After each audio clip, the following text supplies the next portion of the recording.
Good morning. Good morning, good morning. Thank you, please. Thank you. Good to see this cabinet and staff together. Thank you.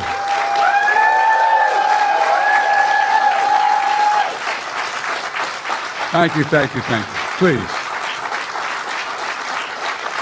Thank you, thank you, thank you.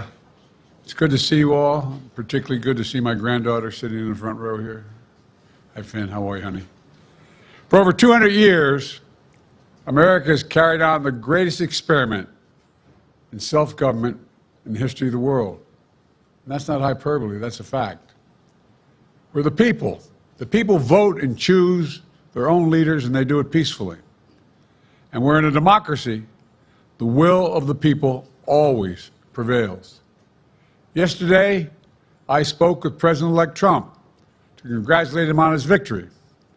And I assured him that I'd direct my entire administration to work with his team to ensure a peaceful and orderly transition.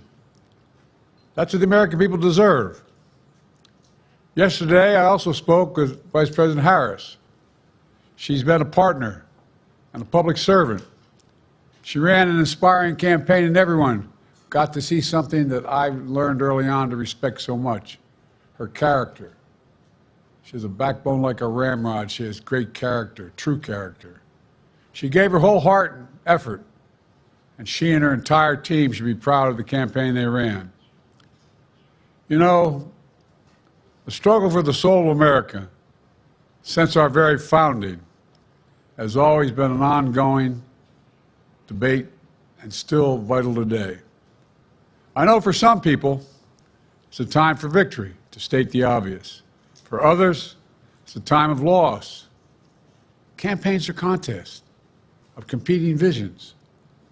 The country chooses one or the other. We accept the choice the country made. I've said many times, you can't love your country only when you win. You can't love your neighbor only when you agree. Something I hope we can do, no matter who you voted for, is see each other not as adversaries, but as fellow Americans. Bring down the temperature. I also hope we can lay to rest the question about the integrity of the American electoral system. It is honest, it is fair, and it is transparent. And it can be trusted, win or lose. I also hope we can restore the respect for all our election workers who busted their necks and took risks at the outset. We should thank them. Thank them for staffing voting sites, counting the votes, protecting the very integrity of the election.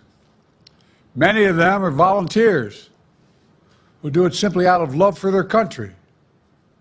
And as they did their duty as citizens, I will do my duty as president. I'll fulfill my oath, and I will honor the Constitution.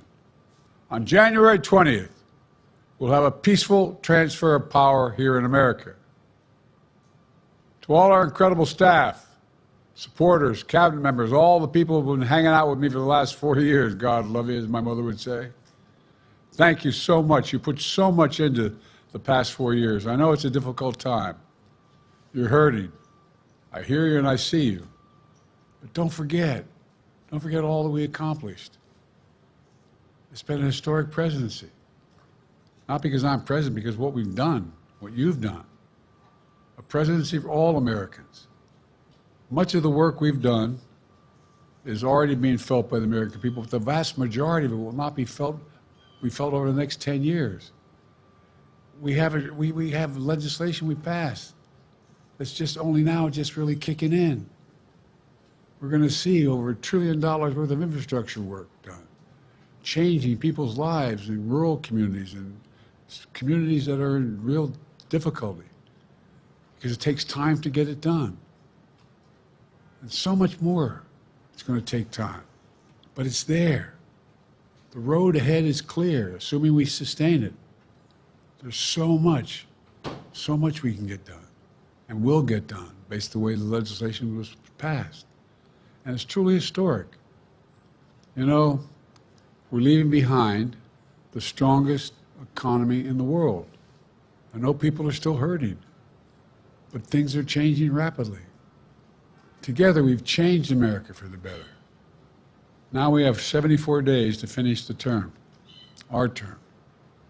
Let's make every day count. That's the responsibility we have to the American people. Look, folks, you all know it in your lives. Setbacks are unavoidable, but giving up is unforgivable. Setbacks are unavoidable, but giving up is unforgivable. We all get knocked down. But the measure of our character, as my dad would say, is how quickly we get back up. Remember, a defeat does not mean we are defeated. We lost this battle. The America of your dreams is calling for you to get back up. That's the story of America for over 240 years and counting. It's a story for all of us, not just some of us. The American experiment endures. We're going to be okay, but we need to stay engaged. We need to keep going. And above all, we need to keep the faith. I'm so proud to have worked with all of you. I really mean it. I sincerely mean it. God bless you all. God bless America. And may God protect our troops. Thank you, thank you, thank you.